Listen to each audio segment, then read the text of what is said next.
In the last 30 years, we've seen revolutions or dramatic changes of governments all over the world. Eastern Europe, the former Soviet Union, South Africa, Yugoslavia, East Timor, just to name a few. There was a certain naivete on the part of Americans, I think, as we watched this happen, thinking that elections alone make a democracy and forgetting how much time it took between the end of our revolution and the development of the Constitution in 1789. As hard as the process is of tearing down the old regimes, that's the easy part. And the hard work is now going to begin in these countries. The process of building the new democratic societies is painstaking, it's slow, it's complex. The second point I would make is that context is everything. Well, it may be a little bit of an exaggeration, but context is absolutely critical. And as Adele said, each country is different. It has its culture, its heritage, its institutions, its social fabric, and you have to be mindful that that is where the process begins. What happened in Egypt was Egyptian. It was Egyptian-led, it was driven by the people, it had its own character that is distinct from anything else, although there are some commonalities about some of the challenges that Egyptians are now grappling with. But the context is absolutely essential. I think a third point is, and Adele, you said this, that democracy is far more than free and fair elections. It's far more than representative institutions. It's really a way of living.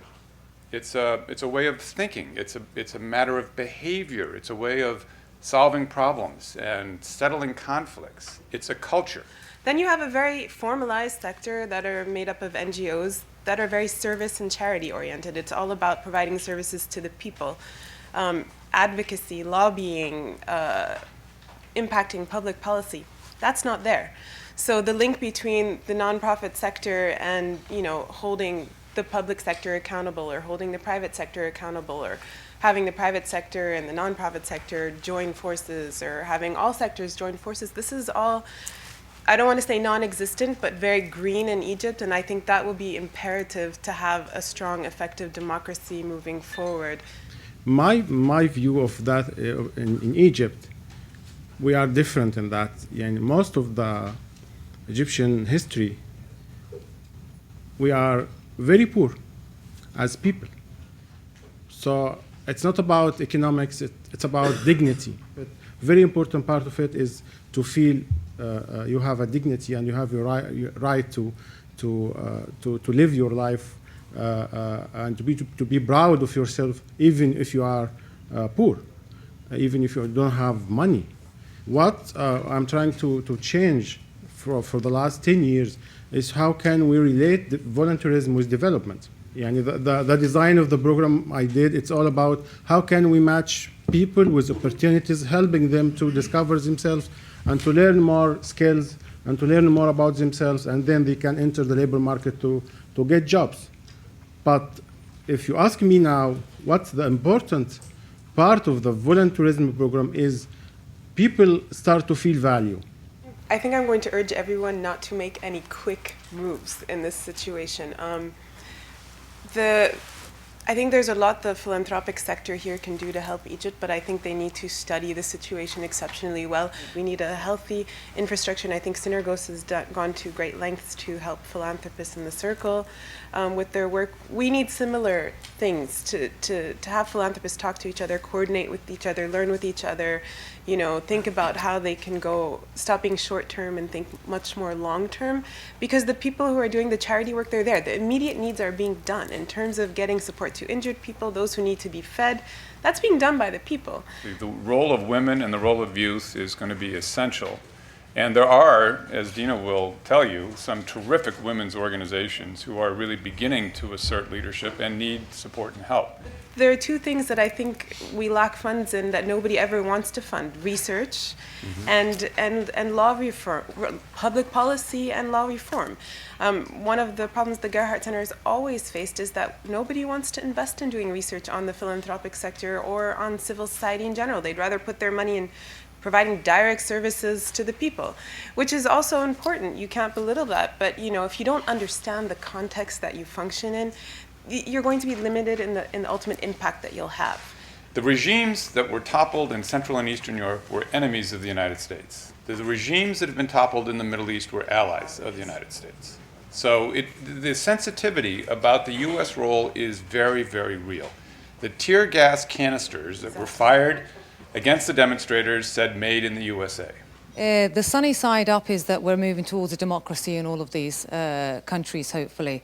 But the dark threat, I think, that's looming in everyone's minds is what about the religious-based organizations, the religious-based political parties? Is that a real threat that you see in your country or in other countries in the region? And how are we going to deal with that? I'll just tell you a little story that I saw in Tahrir Square during the revolution.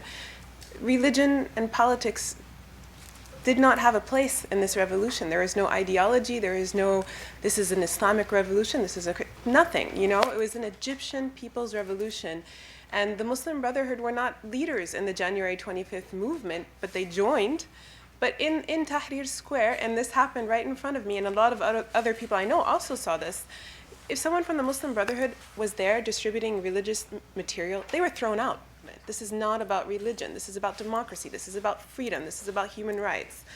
And it's just a much bigger issue right now. And I think, you know, the Muslim Brotherhood, which is, I think, the youth leaders of the Muslim Brotherhood are very moderate, and they're very much keen on being a part of a democratic process. Having said that, this is, you know, Egypt is a majority Muslim population, and it is very much a Muslim population. So people do identify with religion, but that doesn't mean that it's a threat. It's just a part of the culture. And I think, you know, that's something that we need to understand and not be afraid of, but just understand more. And we need to support the growth of other groups. Just a final comment. Steve, you might want to comment on the capacity building question because you saw that in Eastern Europe. Well, I really appreciate the point very much. I think that there is a need for capacity building, but it can't be imported. You can't rush to someplace and say, here's how to build your capacity. It's a partnership process, and I think in the societies in the Middle East, the horizontal learning from other major developing countries that may have been through earlier stages of this kind of capacity development is really essential. So I just want to confirm what you've said and thank you for raising it in this forum.